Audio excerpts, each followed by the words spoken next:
Previously on Spenelli Speaks. The book I'm talking about is T.J. Klune's The House in the Cerulean Sea.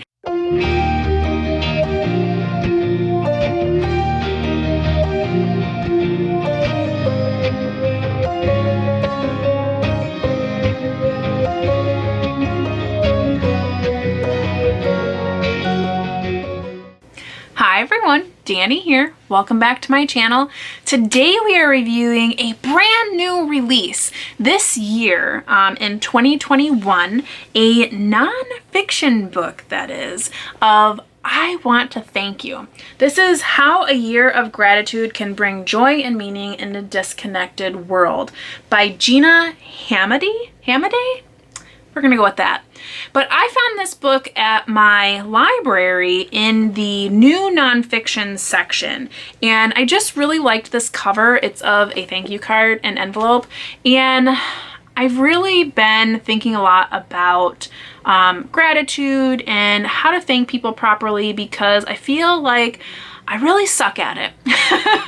And I'm gonna be honest, I do. I really suck at it. I always think I am a very thankful person, and when it comes right down to it, saying thank you, I think, is just not enough sometimes. So when I saw this and I opened up and I browsed through a few of the pages, it really spoke to me, and I took it home and I read it, and I'm going to tell you about it.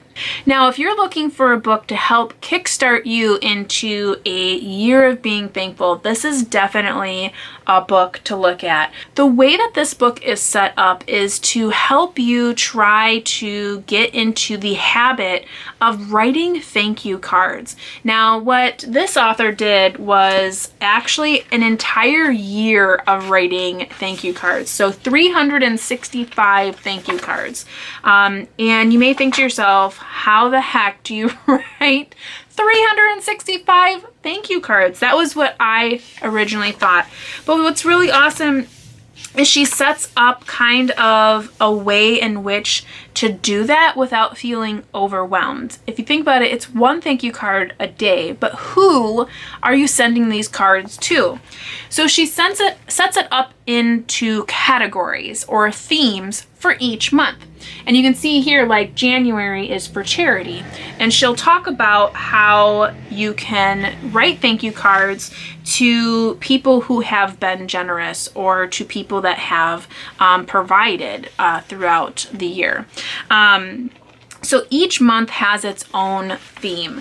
So in the beginning of the table of contents, you can see that we have each month. So January is for charity, February is neighbors, March is friends, April is parenting, so like a theme of parenting, May is health, June is home, July is food, which was a good chapter, August is travel, September career, October is books, and don't worry, I'll come back to that one.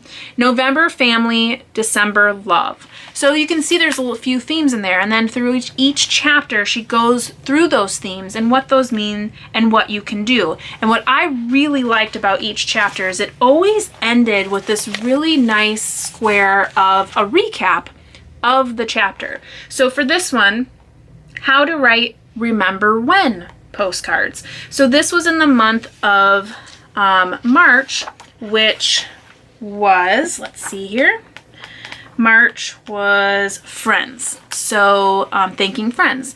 So you didn't have to necessarily thank a friend that you most recently have spoken to, but you could think of an old friend that maybe you haven't really talked to in a while and send them a thank you card and start out with remember when, and thank them for being a part of your life in some way.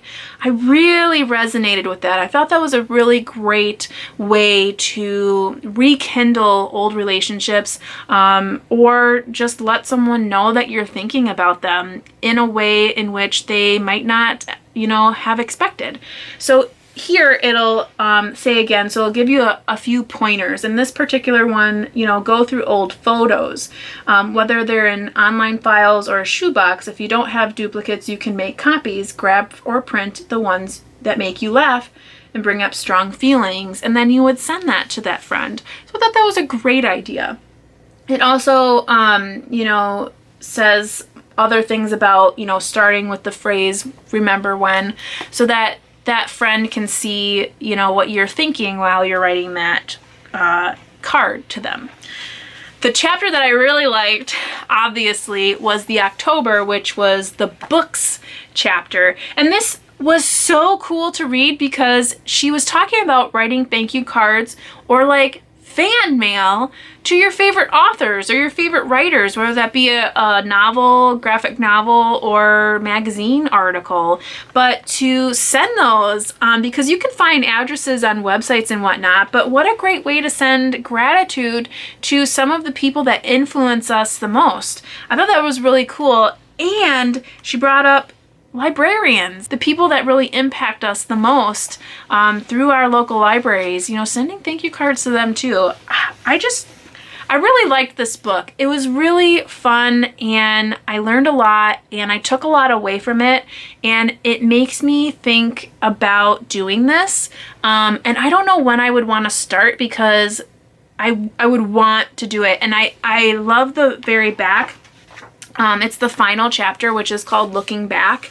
And she just talks about how grateful she was to herself, which I found really just captivating because for me, I always strive to be a better person. And I want to be a better person than I was yesterday. And I think gratitude has a lot to do with that. Being thankful has a lot to do with that. And this book really put things into perspective, and I was really thankful for that. And really happy that I picked this up and renewed it like 3 times because it took so long to read. But anywho, if you're looking for something to jumpstart your own, you know, journey of thankfulness, to, you know, reconnect with people, friends, you know, family, coworkers, people that have helped you in the past, this is a really great way to get started. So that brings us to tomorrow's review. You can expect to see me talking about The Strange Case of Eliza Doolittle, which is a book I also picked up on the same day that I picked up this book from the new fiction section at my library. So this is a mystery novel that I will be reviewing for you. So stay tuned till tomorrow to hear about that cozy read. Well, until next time, I hope you are reading something great, taking care, and staying safe. And as always, you know how it goes. Happy reading. Bye.